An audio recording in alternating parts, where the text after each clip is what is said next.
2024 लोकसभा चुनाव और 2025 विधानसभा चुनाव से पहले बिहार में एनडीए और इंडिया गठबंधन के खिलाफ एक तीसरे फ्रंट की संभावना बन रही है। बिहार का सीमांचल इलाका इसकी सरजमी बनेगा।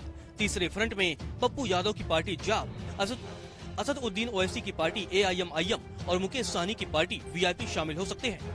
कहा जा रहा है कि इन पार्टियों को न एनडीए ने भाव दिया और न इंडिया गठबंधन ने जगह दी, इसीलिए तीनों मिलकर बिहार की राजनीति में नया खेल करने की तैयारी में है। गौरतलब है कि 2020 के बिहार विधानसभा चुनाव में ग्रैंड डेमोक्रेटिक सेकुलर फ्रंट का गठन किया गया था, जिसमें उपेंद्र कुशवाहा की पार्टी RLSP, मायावती की पार्टी BSP और ओवैसी की पार्टी AIM शामिल थी। माना जा रहा है कि इसी की तर्ज पर अब पप्पू यादव, मुकेश सहनी और ओवैसी का गठजोड़ बनने जा रहा है। ओवैसी की पार्टी के एक नेता ने कहा कि इंडिया गठबंधन ने दलित और मुस्लिम को उचित स्थान नहीं दिया।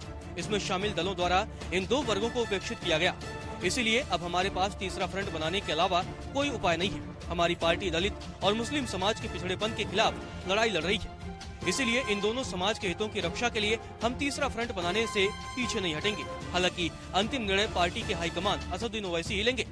गौरतलब है कि ओवैसी की पार्टी AIMIM 2015 में बिहार की राजनीति में दाखिल हुई थी, लेकिन पार्टी को एक भी सीट पर जीत नहीं मिली थी।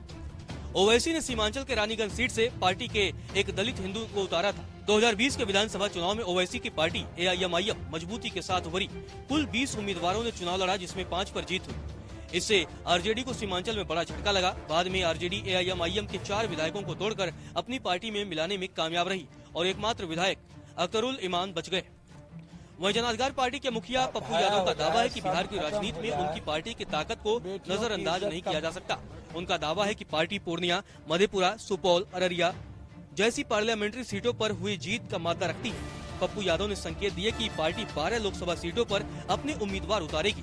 इसके अलावा विधानसभा में 100 सीटों पर अपनी ताकत आजमाएगी। वहीं तीसरे मोर्चे के बारे में उनकी पार्टी के एक नेता ने कहा कि समान विचारधारा वाली AIMIM, BSP और VIP जैसी पार्टियों से उनकी बातचीत चल रही है। पप्पू यादव की अपनी ताकत है, जिसका असर आने वाले चुनाव में दिखेगा।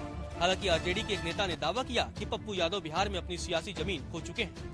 जहां तक VIP के मुखिया मुकेश सहनी का सवाल है, तो यह पार्टी निषाद समाज को आरक्षण दिलाने की मांग पर आंदोलन कर रही है। पार्टी की ओर से संकल्प यात्रा निकाली गई, जिसे मुकेश सहनी लीड कर रहे हैं। पार्टी के एक नेता ने कहा कि निषाद समाज के लिए आरक्षण की लड़ाई हम लड़ रहे हैं। इसमें जो पार्टी हमारा सहयोग करेगी उसके साथ मिलकर चुनाव लड़ेंगे। हालांकि इसका फैसला अंतिम रूप से मुकेश सहनी ही करेंगे। 4 नवंबर को पार्टी के स्थापना दिवस पर यह तय किया जाएगा कि आगे की रणनीति क्या होगी। हालांकि तीसरे मोर्चे की संभावना पर बीजेपी ने तंज कसते हुए कहा कि पप्पू यादव और मुकेश सहनी राजनीति में अप्रासंगिक हो चुके हैं, इसीलिए उन पर कोई भी पार्टी रिस्क लेने की स्थिति में नहीं है। नमस्कार, मैं हूं मानक गुप्ता। अगर आपको हमारा ये वीडियो पसंद आया हो तो इसे लाइक और शेयर जरूर करें, और हाँ, हमें सब्सक्राइब और फॉलो करना ना भूलें, ताकि आप देश और दुनिया की कोई खबर मिस ना करें। तो जुड़े रहिए हमारे साथ और देखते रहिए News 24।